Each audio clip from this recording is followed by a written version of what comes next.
A mother and daughter in Kentucky have turned down a $26 million offer for part of their farmland.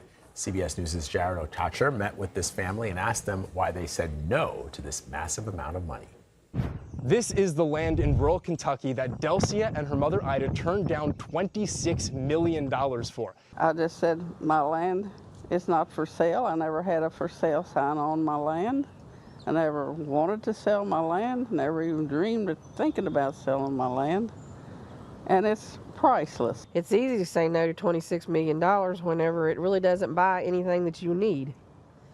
Once this land is gone, there wouldn't be anything else I'd really want. And they told me it wasn't a difficult decision, and it's one they'd make again, because this property isn't just property.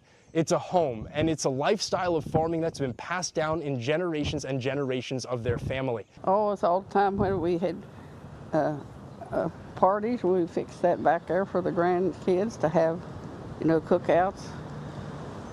Just ever Christmases and everything we needed, it was usually right here.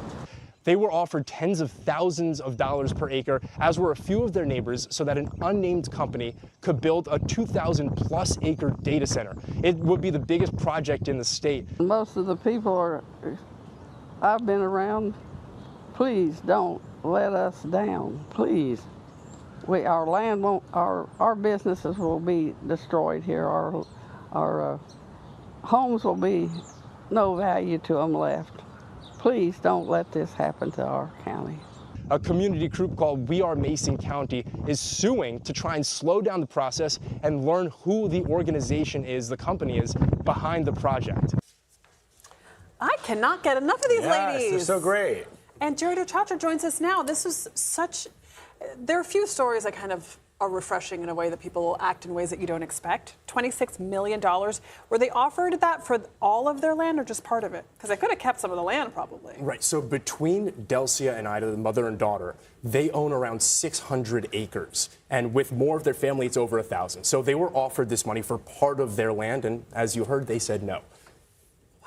So tell us about this lawsuit that was filed by the community groups to slow this development. So there's a citizen community group called We Are Mason County. And just this week, they filed this lawsuit. And 30 minutes ago, the leader of the group sent me a copy of the complaint.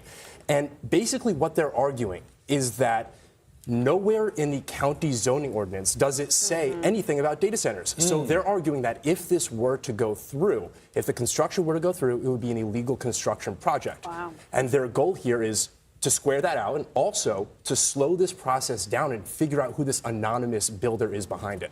I mean, if it's a data center, my mind is going to all of the Silicon Valley companies that we know by name. I won't name them, but it's probably one of those.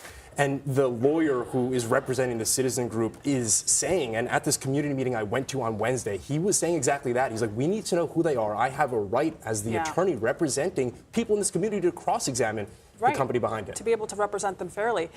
What I love, though, about this story is that these women are digging their heels to try to preserve a way of life that is being threatened by the future, by technology, by the needs of our cell phones, right? Data centers are needed to support all of the uses of our cell phones, and that the community is even coming together and rejecting this money. Right, so the two things I want to point out there, a lawyer for the project said, hey, you guys all have cell phones. You need data centers like this in order for them to operate. And also the community coming together. While people like Ida and Delcia did receive offers for their property that are many times more than what the land is actually worth, a lot of neighbors did not. They didn't receive any offers of compensation, and they told me that they're concerned that if this project were to go through, the value of their property, their home, will plummet. And they're also concerned about the possibility of the project being an eyesore of noise and sound and possible environmental pollution. All of those things, they're going to need employees to operate those data centers. I also just love their little quote, which is, what was it? It really doesn't buy anything that you need. All that money. All that money. Yeah. I mean, that was beautiful. So, and I asked them, you know, like, fun question we always ask our friends, if you were to win the lottery, what would you do with the money? I asked them that, you know. You kind of were offered a crazy sum of money. What would you do with it? They said, I would buy more land and more cows. I love these American women. So great. Jared, awesome thank you story, for that man. refreshing Thank you very story. much. That was really great.